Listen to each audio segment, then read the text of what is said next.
So with that thought in mind, I had that attitude that a lot of guys have. Well, I have life, it doesn't matter. I can just live and just do whatever I want to do. And for the first 8 or 9 years of my time in prison, that's what I did. I got into a lot of trouble. Drugs became an escape for me. I was using drugs and making alcohol to try to just basically help me escape from this place. I didn't like prison. I still don't. But at that time, I dealt with it in other ways. I was struggling with it, and the drugs and the alcohol were an escape for me. They helped me to escape my environment. They helped me to escape some of the thoughts that I was having about the place that I was in and what my future was going to be like. What I'm looking for after 25 years is to get to a stable environment. Just to get to a stable environment where I can continue to have a little bit of structure that will help me readjust to society after 25 years. I have this thought in my mind that I'm a well-adjusted individual, but there's so many things out there that I've never experienced before. I don't want to be overwhelmed by society. I don't want to be overwhelmed by the freedom, by experiencing that for 25 years. You know, I met Jordan briefly. He stopped by here one time, and it happened to be the one time that I was sitting next to him. And it happened to be right before I was getting ready to go to war in a few months. And one of my greatest needs was having a place to go when I got out. My family lives out of state, so I don't really have anybody here in California anymore. And one of the requirements that the parole board expects of you is to have a place to go when you get out. They want you to have a stable environment. I didn't have that, and I shared that with Jordan, and he just happened to be the right guy to talk to. And he shared everything about the Bridge program with me and about how he might be able to help me out. And him and Mike came and interviewed me, and they were gracious enough to accept me. I wouldn't be the person that I am if they wouldn't sacrifice some of their time to make some of these groups and other things possible. So I have a lot of gratitude to them also.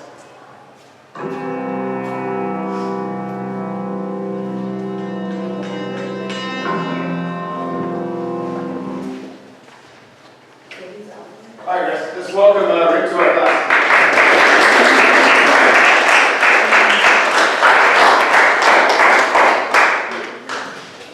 Hi guys. That was me. I spent 26 years in prison. I went to prison when I was a couple of years older than you guys are right now. Back in 1989,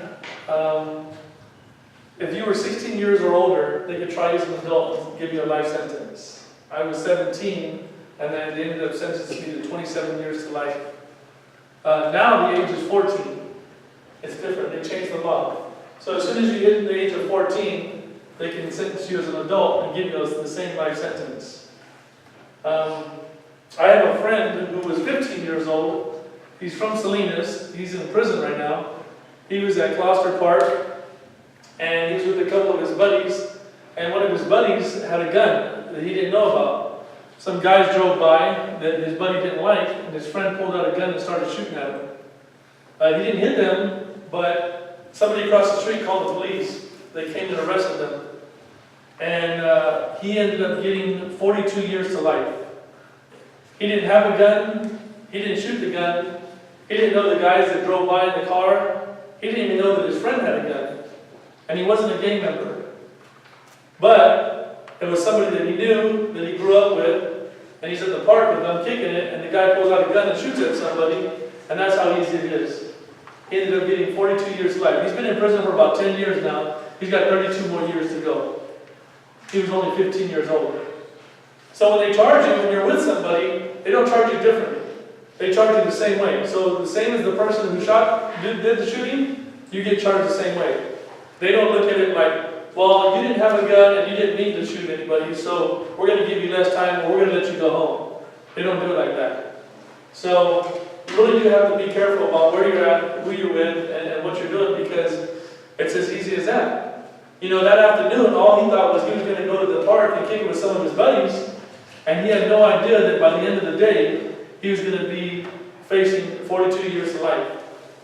And that's what ended up happening. He got arrested that day, never went home ever again. And so now he's in prison, and he's got about 32 more years to go. So the laws have changed. It's a little bit more serious now. Once you hit 14, they can try you as an adult and give you that same sentence. Most of you guys here in this class are about 13, 12, right around that age. That's about how old I was the first time somebody offered me some marijuana. I was at a friend's house, there was about 3 or 4 of us, and one of the guys there was in high school, and he pulled out some weed and said, hey, you guys want to get high? The other guys that I was with, they said, yeah, right away. I didn't want to. I didn't know what it was going to make me feel like. I didn't know what being high was going to be like. I had never tried any type of drug before.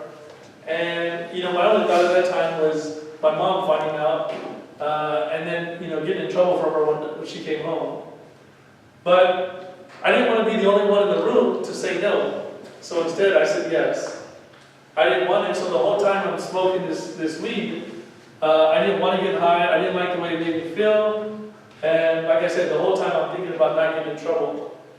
But, sometimes you do things like that. Sometimes you're somewhere and you're with people, and they ask you to do something, or they're doing something and you feel like you have to do it in order to be accepted, to be liked, or just so they won't talk about you, or like Jordan did to me, unfriend me on Facebook, So, and then so sometimes we do these things, and that's not a good way to live. Here's the thing, if you do it one time, you'll do it again. That's the way it works. Because you've already told yourself one time that their opinion of me matters, or what they're going to say, or what they're going to write about me on Facebook, or how they're going to laugh at me or talk about me matters. So you do something a certain way so that they won't do that, and once you do it one time, they'll do it again. So that's what Jordan and I are here to talk about. We want to talk about some of those decisions, peer pressure, drugs and alcohol, gangs, and just talk about our experiences. Jordan and I, we've lived all those things. I lived it for a really long time, for 26 years of my life, and a couple years before that. So there's nothing that you guys are going through, planning on going through, have already gone through that we haven't gone through ourselves. The good thing is, here you get the chance to learn from some of our mistakes. And you really don't want to end up like me, spending 26 years in prison. Because I'm blessed to have made it out. I have a lot of friends in there that didn't make it out. They either got killed in there or committed suicide. So it's not a good place. It's not a good place. What we wanted to talk about was peer pressure, some of the drugs. We want to talk about what it leads to. I want to talk about some of the ways that you can get yourself out of those situations. But before I do that, we have 2 numbers right here. So we have the Sunrise House and the Second Chance Youth Program. Both of these organizations deal with teenagers. They both work with teenagers. So if you have a question that you want to ask, that you might feel embarrassed about asking somebody else, that you might think might get you in trouble or somebody else in trouble, and you don't want to ask certain people, you can call one of these numbers right here. You don't have to say who you are, you don't have to give them your name. You can just say, hi, I'm 12, I'm 13, I'm 14, and I wanted to know this. Ask them the question. How do I help somebody who's in a gang? How do I help somebody who's using drugs? How do I not use drugs? How do I get out of this situation? Whatever your situation is, call this number and just ask them the question. And then after they give you the answer, just hang up. You don't have to tell them who you are. You can even tell them you're Jordan. That'll work.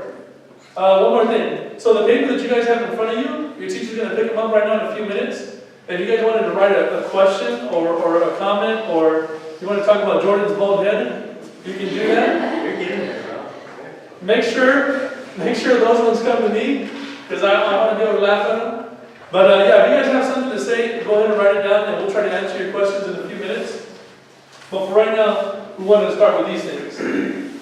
Yeah, before we talk about this, for the show of hands, how many of you have somebody that you know, maybe it's a family, friend, relative, that's behind bars right now?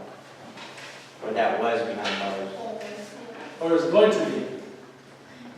So the majority of you guys.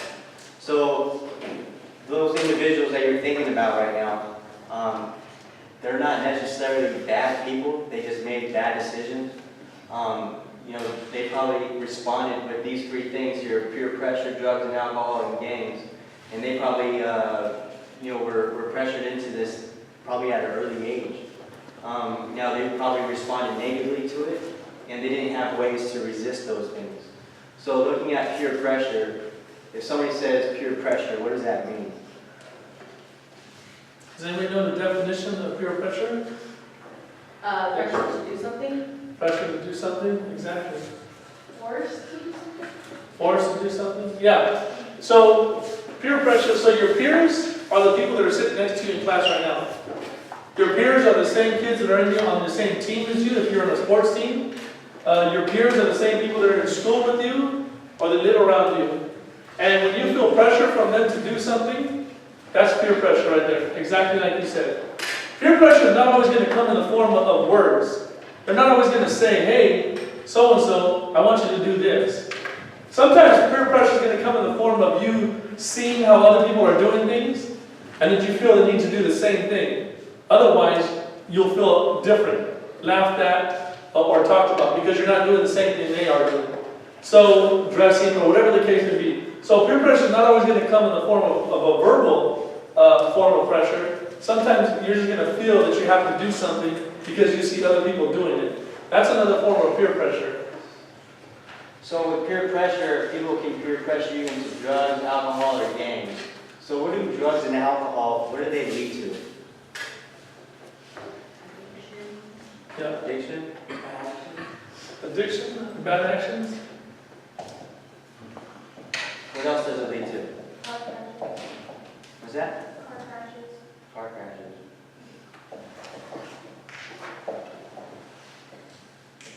What else do you think it leads to? Suicide? Suicide? Yeah. You're right.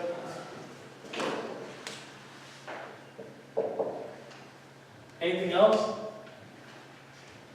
Oh, bad role model? Bad role model? Yeah.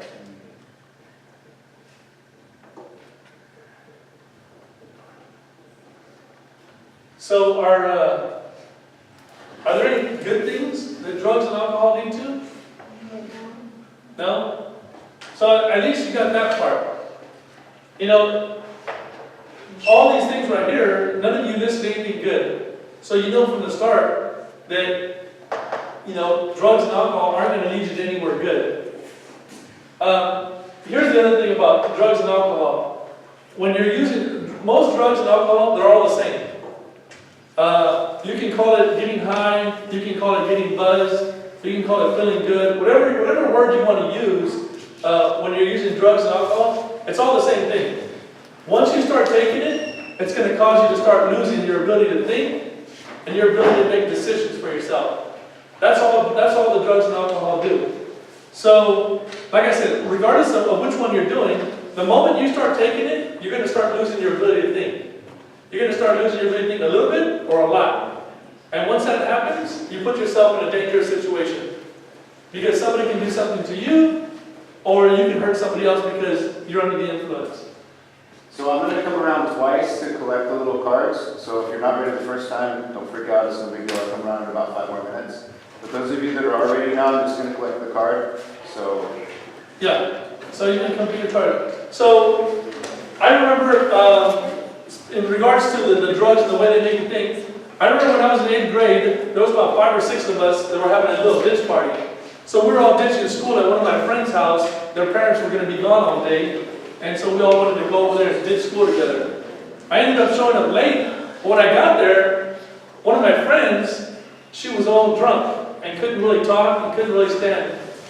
And I asked her, what did you do? And she said she only drank a couple of wine coolers. And that's not going to really do that. But I ended up helping her get home. She lived down the street. Ended up helping her get home. What I ended up finding out later on was somebody had put something into her drink. Somebody put something in her drink and she got messed up. They wanted to take advantage of her and do some pretty bad things to her. So that's how easy it is. That day when she went over there, she thought she was going to be ditching the school. And here's the cool part. We all grew up together. We're all friends. We all lived in the same area. We're all ditching school together. And that's how easy it is. That day when she went to the house, she thought all she was going to be doing was ditching school and having fun with some friends. And it almost didn't turn out that way. It almost turned out to be a pretty bad situation for her. Luckily it didn't. But that's how easy it is. You have to be really careful about what you're doing and who you're with, because they're not gonna tell you, hey, I'm gonna put something in your drink to get you messed up so that we can do something to you. They're just gonna do it. And once a drug, any drug, once it hits your system, you're not gonna be able to tell it to stop. You're gonna feel yourself losing your ability to think, to stand, or to concentrate, and you're not gonna be able to tell it to stop. It's just gonna keep going. The drug's gonna take its full effect. And once it takes its full effect, you're going to be in a situation where you're vulnerable to other people, to yourself, or to getting hurt. So, like I said, you can call it whatever you want, but that's all that's really going to happen. That's all that you're really doing to yourself. So let's switch over here to some of the ways to resist some of these things right here. Anybody have any ideas about ways that we can resist those things if somebody's trying to make us feel like we have to drink drugs or alcohol? Say no? Exactly. Walk away? Choose your friends.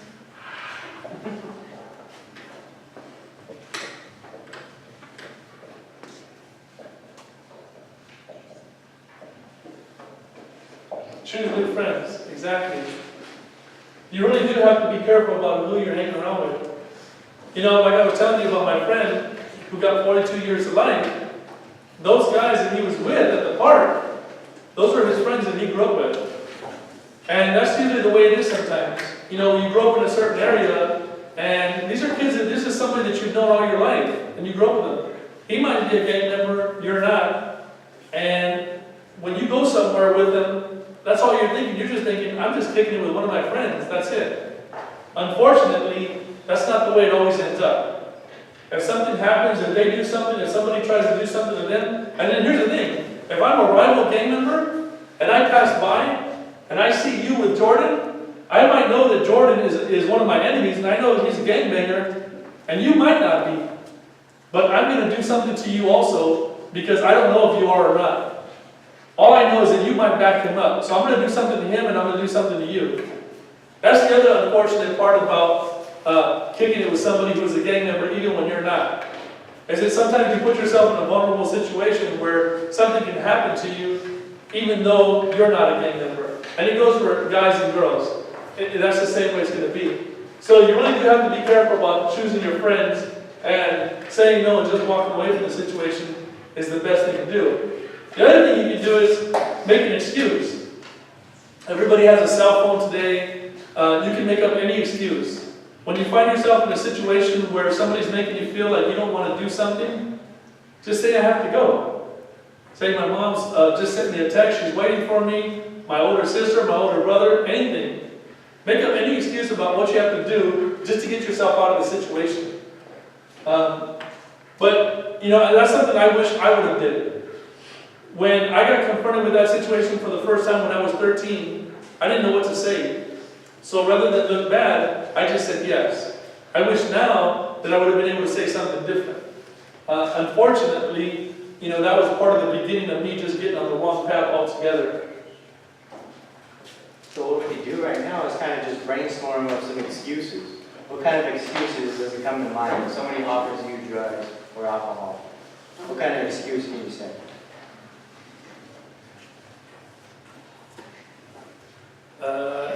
You're not going to say yes, right? So what would you say if somebody asked you, say, hey, I got some alcohol, if you want to drink it? Say you're allergic. Say you're allergic. Exactly, that's perfect. Anything, just because it helps. Exactly. What else? Say it. You have to go?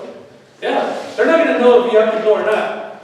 They're just going to think, okay, she can't be here right now, she's got to go. They're not going to know if you're allergic or not. They're just going to say, okay, and it's as simple as that. And you say it, and you say it with confidence.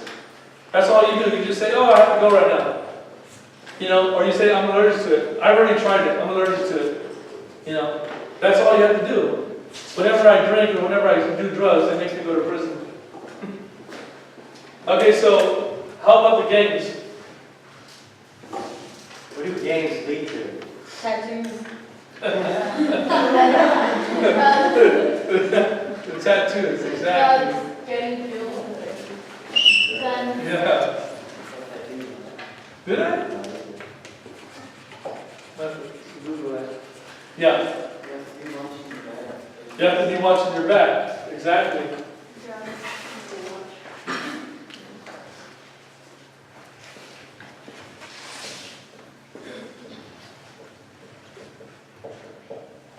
What else? Drugs? Yep.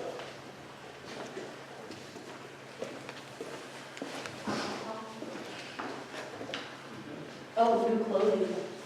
Some new clothing, but a different type of clothing.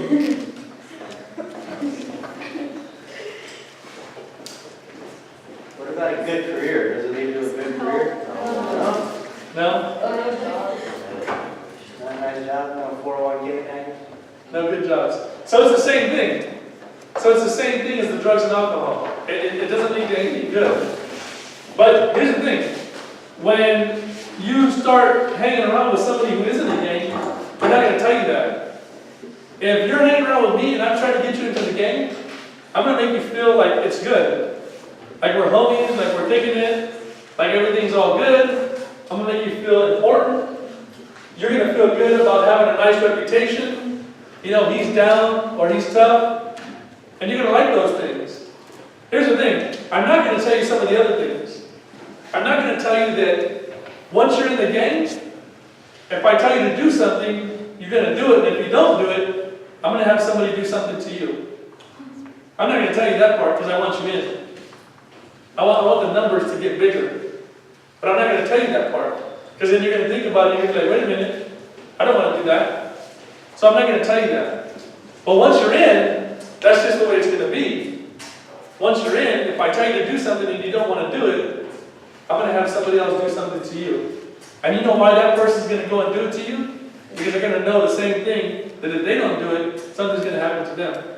Here's the cool part. The same homies that you were kicking it with today, tomorrow, those are the same homies that are going to come do something to you if you don't want to ride anymore.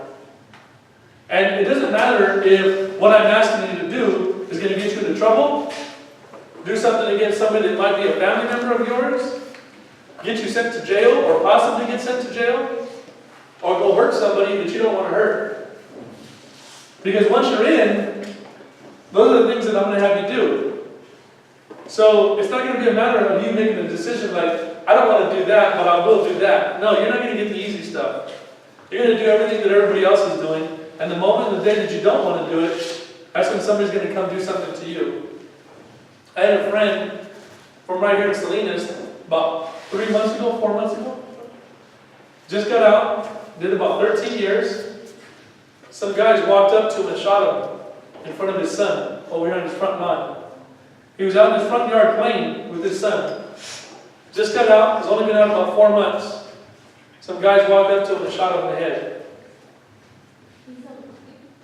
No, he's dead. He's dead. But that's the game of life right there. It's unfortunate because he's a good friend and he was trying to do good, trying to turn his life around, and they didn't like that. So what they do, came and shot him. So it's not something that's going to happen. You're not going to join the gang and you're not going to be, it's not going to be a 6-month plan.